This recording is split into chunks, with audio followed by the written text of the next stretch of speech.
नमस्कार शिक्षक साथियों, आज हम लोग सीजी टेट 2024 का मॉर्निंग शिफ्ट का गणित का क्वेश्चन पेपर सॉल्व करने वाले हैं। तो चलिए देखते हैं किस प्रकार से क्वेश्चन पेपर आया हुआ है। और वीडियो अगर अच्छा लगता है तो अपने साथियों को ज़रूर इसको शेयर कीजिएगा। तो चलिए शुरुआत करते हैं हम लोग। तो यहाँ पर 91 से गणित सेक्शन भाग 4 यहाँ पर शुरू हो रहा है। तो यहाँ पर क्वेश्चन है 91 नंबर। नीचे दिए गए कथनों में से कौन सा कथन से कथन सही है या है। तो पहला ये है, प्रत्यात्मक ज्ञान का संबंध किसी सवाल को हल करने की प्रक्रिया को जानने से है। तो ये तो आंसर करेक्ट है दोस्तों। ठीक है, अगला देखते हैं, गणित सीखने के लिए प्रतिक्रियात्मक ज्ञान का होना पर्याप्त है। तो देखिए, खाली प्रतिक्रिया देकर हम लोग प्रतिक्रियात्मक ज्ञान को से ही हम लोग जो है ये पर्याप्त नहीं होता है, और भी बहुत सारी चीज़ों की आवश्यकता पड़ता है। तो इसको हम लोग कंसीडर नहीं कर सकते। अगला है, किसी अवधारणा को परिभाषित करना ही अवधारणात्मक ज्ञान है। तो ये भी जो है सही नहीं लग रहा है। आगे चलते हैं, डी नंबर है यहाँ पर, अवधारणात्मक और प्रतिक्रियात्मक ज्ञान में से किसी एक का विकास दूसरे के विकास में सहायक है। तो ये सही बात है ना। तो देखिए, यहाँ पर ऑप्शन ए यहाँ पर सही है, ऑप्शन डी सही है। ठीक है, तो यहाँ पर हमारा जो आंसर चला जाएगा ऑप्शन नंबर ए और ठीक है, ऑप्शन नंबर ए चला जाएगा। यहाँ पर हमारा आंसर सही आंसर हो जाएगा। ठीक है, तो चलिए अगला क्वेश्चन देखते हैं। नेक्स्ट क्वेश्चन है, बैंकिंग मॉडल के तहत सीखने वाले से क्या अपेक्षा होती है। तो बैंकिंग मॉडल में देखिए, उसको याद रखना होता है कैसे भी करके। ठीक है, तो ऑप्शन नंबर इसका सी क्या हो जाएगा, इसका करेक्ट आंसर हो जाएगा। चलिए अगला क्वेश्चन देखते हैं। नेक्स्ट क्वेश्चन है, इसमें सुमेलित करना है यहाँ पर। तो देखिए, यहाँ पर क्वेश्चन है हमारे पास, इसमें सुमेलित कीजिए। सूची 1 दिया हुआ है यहाँ पर, और नीचे में सूची 2 दिया हुआ है ना। तो यहाँ पर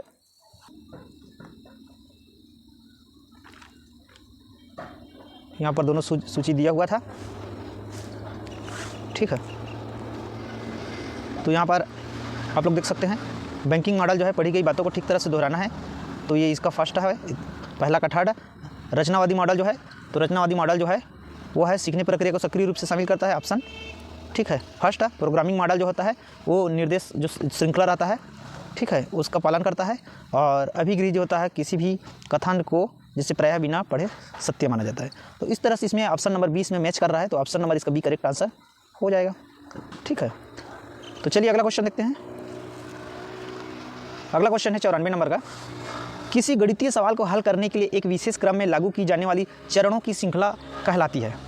ठीक है, तो यहाँ पर ऑप्शन यहाँ पर दिया हुआ है, उपपत्ति, एल्गोरिदम, ठीक है, और सोपानक्रम अभिगृहित। ठीक है, तो इसमें आप यहाँ पर देख सकते हैं, यहाँ पर आपको एल्गोरिदम आंसर आता है। ठीक है, तो ऑप्शन नंबर यहाँ पर बी आपका ठीक है करेक्ट आंसर है। यहाँ पर केवल बी सही है। नेक्स्ट क्वेश्चन देखते हैं। यहाँ पर क्वेश्चन है, यदि ए अमूर्त धारणाओं को, बी व्यापक विचारों को, सी मूर्त परिस्थितियों को और एस विशिष्ट स्थितियों को व्यक्त करते हों, तो दर्शाइए कि गणितीय विचार प्रायः कैसे बढ़ते हैं। तो यहाँ पर देखिए, यहाँ पर 95 नंबर में, ठीक है, यहाँ पर दिया है, यदि अमूर्त धारणाओं को, बी व्यापक विचारों को, सी जो है मूर्त परिस्थितियों को और एस विशिष्ट परिस्थितियों की व्यक्त करते हैं, तो दर्शाइए कि गणितीय विचार प्रायः कैसे बढ़ते हैं। तो देखिए, ये जो होता है आपका मूर्त परिस्थितियों से ये कहाँ जाता है, अमूर्त की ओर, गणित जो है ना, मूर्त से अमूर्त की ओर। और व्यापक यहाँ पर विशिष्ट परिस्थितियों से, ठीक है, या विशिष्ट स्थितियों को व्यक्त करते हुए ये व्यापक विचार की ओर जाता है। तो ऑप्शन नंबर ठीक है बी इसका करेक्ट आंसर हो जाएगा। ऑप्शन बी इसका करेक्ट आंसर हो जाएगा। अगला क्वेश्चन देखते हैं 96 नंबर। अगला क्वेश्चन है, किन मॉडलों में सीखने को ऐसे विशिष्ट उपकरणों में बांटा जाता है जिन्हें बार बार के अभ्यास द्वारा हासिल किया जाता है। तो ऑप्शन नंबर यहाँ पर सी इसका करेक्ट आंसर है, प्रोग्रामिंग और बैंकिंग। तो ऑप्शन नंबर सी इसका क्या हो जाएगा, करेक्ट आंसर हो जाएगा। अगला क्वेश्चन देखते हैं, दो विषम संख्याओं का योग हमेशा एक सम संख्या होता है। इस कथन में सत्य व असत्य होने की जांच हम कैसे करेंगे। तो यहाँ पर देखिए यहाँ पर निगमनिक तर्क द्वारा। तो ऑप्शन नंबर डी इसका क्या हो जाएगा, करेक्ट आंसर हो जाएगा। अगला क्वेश्चन देखते हैं।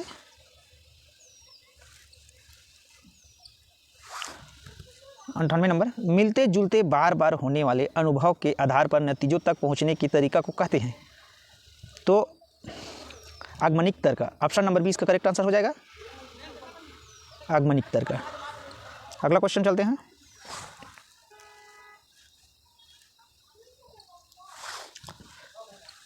किसी वर्ग के चारों कोणों का योग 360 अंश होता है। इस कथन का विस्तार करके हम कथन किसी चतुर्भुज के चारों कोणों का योग 360 अंश होता है के बारे में सोचते हैं। तो यह उदाहरण है। तो यह उदाहरण किसका है, व्यापीकरण का उदाहरण है। तो ऑप्शन नंबर सी इसका करेक्ट आंसर हो जाएगा। चलिए नेक्स्ट क्वेश्चन की ओर आगे बढ़ते हैं।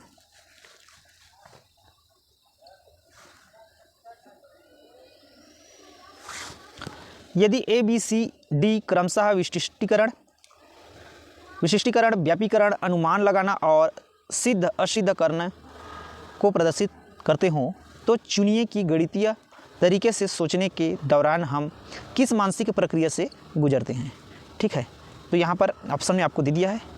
तो अब यहाँ पर हमको देखना, देखिए जो फर्स्ट है विशिष्टीकरण ए, ठीक है, विशिष्टीकरण ये ठीक है।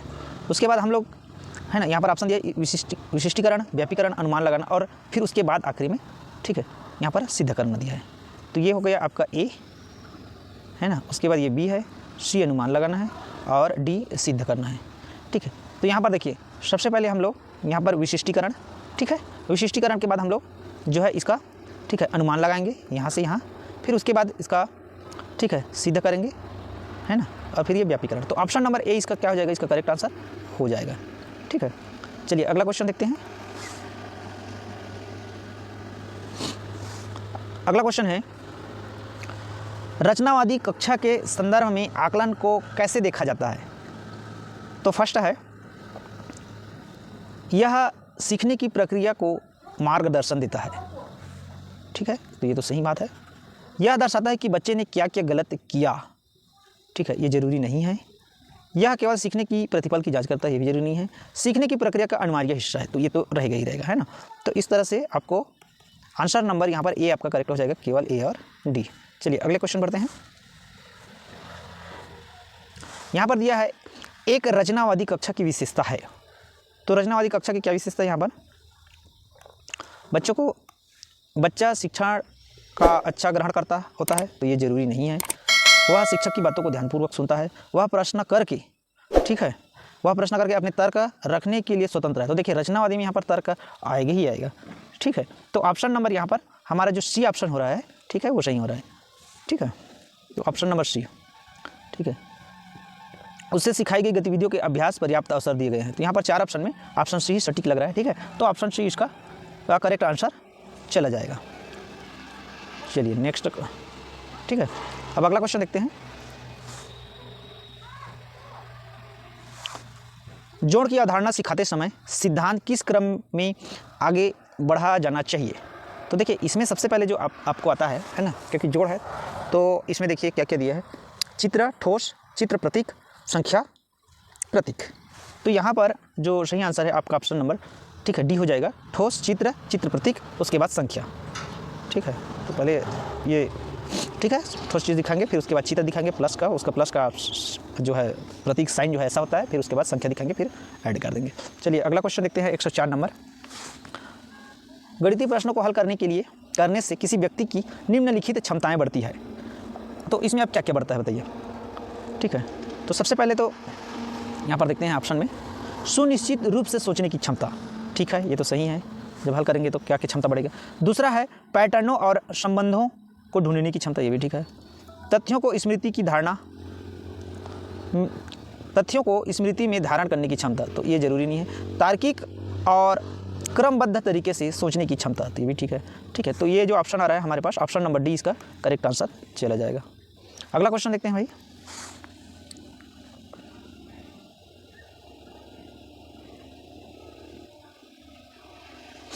अगला क्वेश्चन है,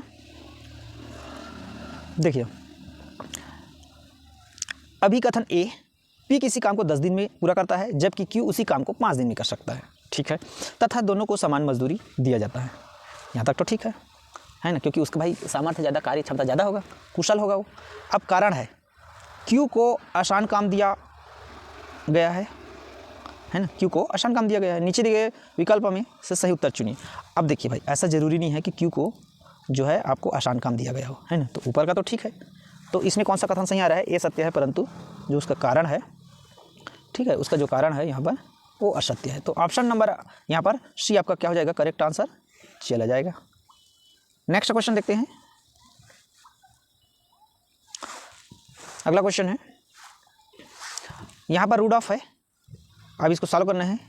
रूट ऑफ 0.00010000, तो इसमें से क्या क्या हो सकता है संभावित? तो पहली बात तो आपको यहाँ पर क्या करना है, यहाँ देखिए, यहाँ पर आपको पेयर बनाना है, तो उत्तर क्या आने वाला है। तो हमेशा यहाँ पर के लिए ट्रिक देखिए, कोई यहाँ पर वो 1/, ऐसे 1 फिर इतना 0 करने की आपको ज़रूरत नहीं है। आपको कुछ नहीं करना है, आप 2-2 का जोड़ी बना लीजिए। जैसे ये देखिए, यहाँ पर 1 बनेगा, यहाँ पर 1 बनेगा, तो एक आंसर तो हो जाएगा 0, ठीक है। एक आंसर ये हो जाएगा 0.01, ऑप्शन 1 हो जाएगा, जो कि आंसर नंबर आपको बी में दिया हुआ है, ठीक है। और भी बहुत कुछ दिया है, और क्या हो सकता है, इतना तो होगा। इधर से और अगर देखा जाए तो 2 0, 0.01 तो रहेगा ही रहेगा, साथ ही साथ इधर से 1 0 और लगा सकते हैं चाहेंगे तो, इन दोनों का बन रहा है, ठीक है। तो ये ऑप्शन सी भी बन रहा है। और 0.01 के बाद अगर 1 0 बन रहा है, इसके लिए भी अगर एक और 0 कर दें तो एक और 0 आ जाएगा, तो ऑप्शन नंबर ए भी आ जाएगा। तो बस ऑप्शन नंबर ए बस इसका गड़बड़ हो रहा है, बाकी सब सही आ रहा है। तो यहाँ पर बी, सी और डी आना चाहिए। तो ऑप्शन नंबर आपका सी इसका क्या हो जाएगा? इसका करेक्ट आंसर हो जाएगा। ऑप्शन सी क्या हो जाएगा? इसका करेक्ट आंसर हो जाएगा। अगला क्वेश्चन बढ़ते हैं। ये 107 नंबर है। यहाँ पर दिया है 1 हेक्टोलीटर 100 सेंटीमीटर लीटर के बराबर है, 100 घन डेसीमीटर के बराबर है, 1000 घन सेंटीमीटर के बराबर है, और डी 10⁸ घन मीटर के बराबर है, ठीक है। तो देखिए यहाँ पर थोड़ा सा ये जो क्वेश्चन है उसमें हेक्टोलीटर है, लीटर है, कुछ भी मान लीजिए। अब लीटर में दिया है तो यहाँ तक तो ये तो ठीक है भाई, है ना। यहाँ पर जो 1 हेक्टोलीटर होता है ना, अभी ये एक्चुअल में इसका फंक्शन ऐसा है कि मान लीजिए आपके पास यहाँ पर मान लीजिए मीटर है या लीटर है, तो लीटर है तो यहाँ पर डेका, इधर डेसी, सेंटी, है ना, और यहाँ पर मिली, इस टाइप से होता है। इधर से डेका हेक्टो होता है और इधर से किलो होता है ना, किलो। तो यहाँ पर यहाँ से गिनोगे एक यहाँ से, है ना, तो 1 2 3 4, तो 4 0 के साथ तो यह है सेंटीलीटर, ये तो करेक्ट है। लेकिन यहाँ पर मीटर दे दिया है, इधर भी मीटर दे दिया है, तो यहाँ पर थोड़ा सा विवादित क्वेश्चन है। और इसमें देखिए, इसमें मैं कुछ जैसे मीटर से इसका जो है डायरेक्ट इसका रिलेशन को आपको ऐसा सेटिस्फाइड नहीं कर पाऊँगा, क्योंकि यहाँ पर मीटर दिया है। और लेकिन इसमें जो व्यापम द्वारा जो आंसर लिया गया है वो ऑप्शन नंबर, ठीक है, सी को लिया गया है ना। तो इसका करेक्ट आंसर यही है। बाकी फर्स्ट नंबर तो इसका सही है, बाकी इधर डेसीमीटर कर दिया। अगर लीटर करते तो इसमें हम लोग कुछ थोड़ा सा और चर्चा करते, ठीक है। तो इसको लेफ्ट करके आगे बढ़ते हैं। ये अगला क्वेश्चन है। यहाँ पर 4 भिन्नों का, है ना, भिन्न दिया गया है का औसत आपको ज्ञात करना है। तो 4 भिन्न का औसत के लिए सबसे पहले आपका मेन काम है कि आप इसको जो यहाँ पर जो भिन्न दिया है ना, मिश्रित में है, मिश्र भिन्न है, उसको आप भिन्न में कन्वर्ट कर लीजिए और औसत निकाल दीजिए। औसत कैसे निकालेंगे? सभी के योग करके बटे 4 कर देंगे। तो पहली बात तो इसका योग कीजिए। तो 4 3 12, हमारे पास यहाँ पर क्या होने वाला है? यहाँ पर होने वाला है हमारे पास जो है, यहाँ पर देखिए 4 3 12 13, 13 बटे 4 1 हो गया। दूसरा देखिए 8 दूनी 16, 16 5, तो 16 5 हो जाएगा, 21 बटे 8 हो जाएगा। और अगला देखिए 4 चौक 16, 16 3 19, 19 बटे 4 हो जाएगा। और एक देखिए 4 पंचे 20, 20 7 27, 27 बटे 4। अब इसको पहले सॉल्व कर लेते हैं, फिर सब में, क्योंकि एवरेज निकालना है तो बटे 4 और रह जाएगा। सबका बटे 4 मतलब इसको मैं इधर 1 बटे 4 लिख देता हूँ, है ना, उसको बाहर रखिए, इसका भी कोई काम नहीं है।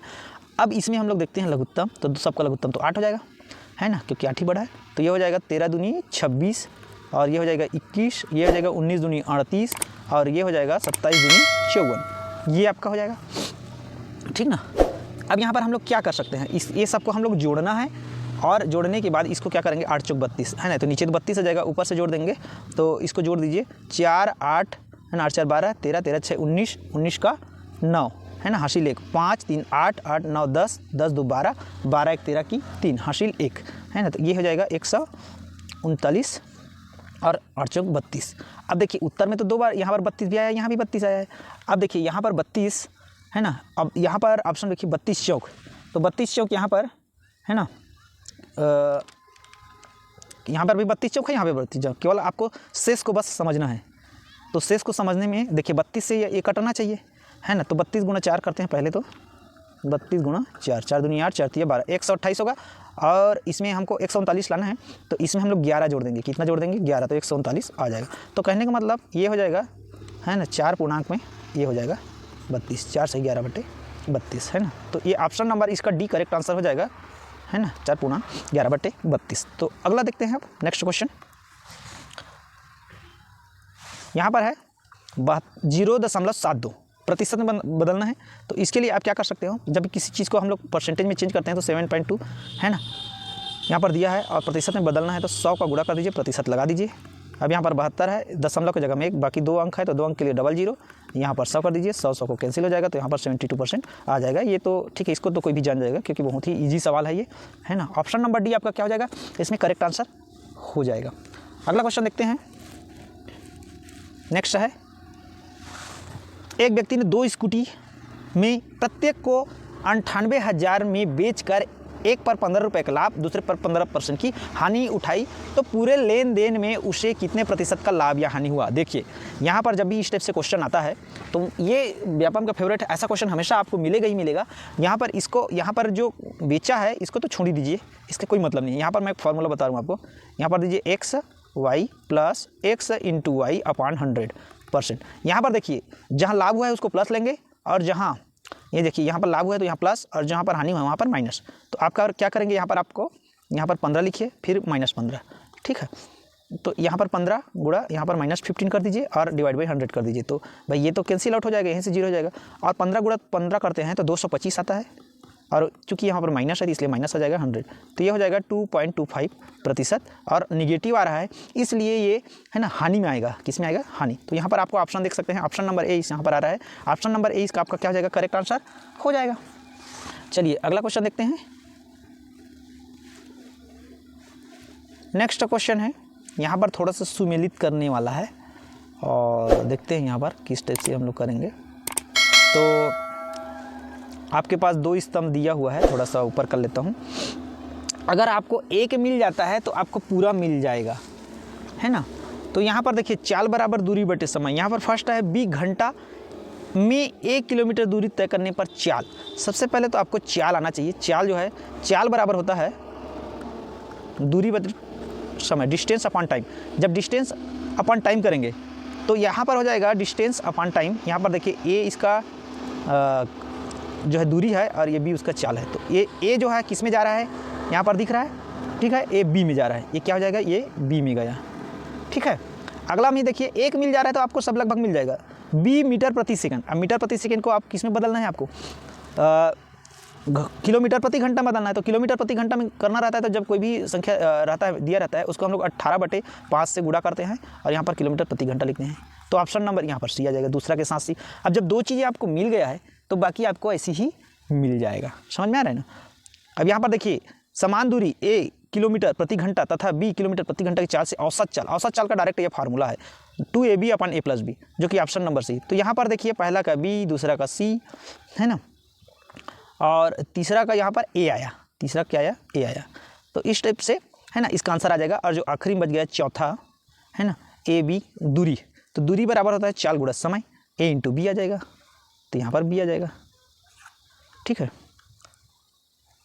तो यहाँ पर एक चीज़ मैं थोड़ा सा गड़बड़ किया हूँ, यहाँ पर ए इंटू बी यहाँ पर आएगा, क्योंकि दोनों का गुणा होता है ए इंटू बी, ये अपान में है जो कि बी ऑप्शन में नहीं है, है ना, वो ऑप्शन डी में है, ठीक है। तो ऑप्शन डी यहाँ पर ऑप्शन डी बन रहा है ना, ऑप्शन डी यहाँ पर बन रहा है। इसको थोड़ा सा मैं इधर रखता हूँ, ठीक है। तो यहाँ पर इस प्रकार से ये बन गया, ये ए अपान बी बना था, है ना, और दूसरा है 18/5 5, ये सी बना है ना, ये डी बना है।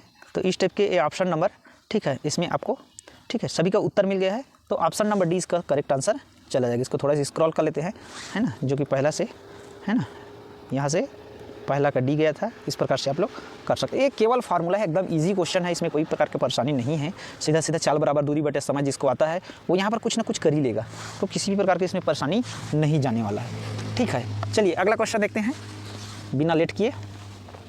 अब यहाँ पर देखिए, इसमें भी फिर सुमेलित कीजिए। देखिए क्वेश्चन आपको खाली, आपको यहाँ पर क्वेश्चन क्या बोल रहा है, केवल आपको जो है सही जोड़ी में ही आपको खोजना है, तो इसमें कोई प्रकार की परेशानी ही नहीं है ना। क्वेश्चन भले ही वैसे कठिन दिख रहा है। यहाँ पर देखिए ए बी सी का अनुपात दिया है, ए बी सी का अनुपात, और इधर दिया है ए बटे बी, बी बटे सी, सी बटे ए, इसका अनुपात। तो उत्तर क्या आने वाला है? तो सबसे पहले जैसे जैसे दिया है वैसे ही हम काम करेंगे। ए बी सी का अनुपात मान लेते हैं। यहाँ पर ए का 1, 2 और यहाँ पर 3 ऐसा दिया है। एक अगर मिल जाता है तो सब मिल जाएगा। अब यहाँ पर भी वैसे करेंगे हम लोग। ए बटे बी मतलब यहाँ पर 1 बटे 2 कर लेते हैं, है ना। दूसरा है 2 बटे 3 कर लेंगे, बी बटे सी, और तीसरा है 3 बटे ए मतलब 1। अब इसमें देखिए कॉमन, यहाँ पर देखिए नीचे में क्या है, 3 दूनी 6, 6 इसके लिए कॉमन पॉइंट है। 6 से सबका गुणा कर दो। तो जब 6 से यहाँ पर गुणा करेंगे, है ना, तो ये क्या हो जाएगा, सब में 1 बटे 2 गुणा 6 अनुपात 2 बटे 3 गुणा 6, है ना, क्योंकि ये उभयनिष्ठ पॉइंट है, 3 बटे 1, है ना, गुणा 6। तो यहाँ पर क्या हो जाएगा, इसको काटेंगे तो 2 तिया 3 आ गया, 3 दूनी 2 दूनी 4 आ जाएगा, और यहाँ पर 6 तिया 18। तो यहाँ पर कोई भी ऑप्शन में अगर मैच करता है ना, तो वो उसका फर्स्ट पॉइंट आपको मिल जाएगा। तो पहला वाला जो मिल रहा है ये सी जा रहा है, किस में जा रहा है, सी में जा रहा है। तो यहाँ पर देखिए पहला वाला में सी शुरू में दिया है, बाकी किसी में सी नहीं दिया है आपको। और अगर जानना है तो इसको ऐसी सबका मान ए बी सी का मान रखते जाएंगे और उसको यहाँ पर रखेंगे, तो दोनों ये ऑप्शन आपको मिलेगा। ठीक है, तो ऑप्शन नंबर इसका जो है ए करेक्ट आंसर है ना, इसमें आपको टाइम वेस्ट नहीं करना है। चलिए अगला क्वेश्चन देखते हैं। यहाँ पर दिया है ए भुजा एक विकर्ण 2D वाले समचतुर्भुज के क्षेत्रफल ज्ञात करने के लिए निम्न चरणों को क्रम से व्यवस्थित कीजिए, है ना। तो अब यहाँ पर क्रम से व्यवस्थित करना है हमको। तो सबसे पहले यहाँ पर क्या कर सकते हैं, सबसे पहले देखिए आपको क्रम से व्यवस्थित करना है ना, ये ऑप्शन है आपके पास। तो पहली बात तो ये दिया है दूसरे विकर्ण 2D का मान ये होता है, ये तो सही है, ठीक है। उसके बाद क्षेत्रफल 1/2, ठीक है, ये भी ठीक है। उसके बाद इसमें हम लोग मान रखेंगे, है ना, क्योंकि ये D2 आ गया। उसके बाद ये आपका सूत्र हो गया, इसमें हम लोग मान रख दिए D1 D2 का, और उसके बाद फाइनल में आपको, है ना, ये इसका गणना कर लेंगे। तो ऑप्शन नंबर डी इसका क्या हो जाएगा, करेक्ट आंसर चला जाएगा, है ना। तो ऑप्शन डी इसका क्या हो जाए, करेक्ट आंसर हो जाएगा, है ना। तो सीधा सीधा क्वेश्चन है ये। अगला क्वेश्चन देखते हैं। यहाँ पर भिन्न दिया हुआ है आपको। भिन्न को कौन, अवरोही क्रम में, अवरोही का मतलब होता है घटते क्रम में, डिसेंडिंग ऑर्डर में होता है घटते क्रम, है ना। तो घटते क्रम में, घटते में सबसे पहले बड़ा को लेते हैं, उसके बाद छोटा, उससे तीसरा नंबर में कौन सा आएगा उसको देखना है। पहली बात आपके पास 0.75 है, ये तो अच्छी बात है कि ये ऑलरेडी डेसिमल में है। इसको भी डेसिमल में चेंज करते हैं, तो इसको डेसिमल में चेंज करेंगे तो क्या हो जाएगा, यहाँ पर आप ये समझिए, इसको 0 कर दीजिए, 30 हो जाएगा। तो 0.0, तो 5 छक्के 30 होता है ना, ये भी निकल गया। अब 7/25 है, आप 7/25 को एक काम कीजिए, इसको 100 बना दीजिए, 4 से गुणा करेंगे 100 हो जाएगा, 7 चौक 28, है ना। तो यहाँ पर क्या जाएगा 0.28, क्या जाएगा 0.2, है ना, 8, क्योंकि 7 चौके 28, तो 0.28 आ जाएगा। अगला है ऑलरेडी ये तो दिया हुआ है ना। अब देखिए इसमें से बड़ा छोटा सब पता चल जाएगा। तो हमको पहले, सबसे पहली बात तो हमको अवरोही क्रम में इसको व्यवस्थित करना है। अवरोही क्रम में व्यवस्थित करेंगे, है ना, अवरोही में।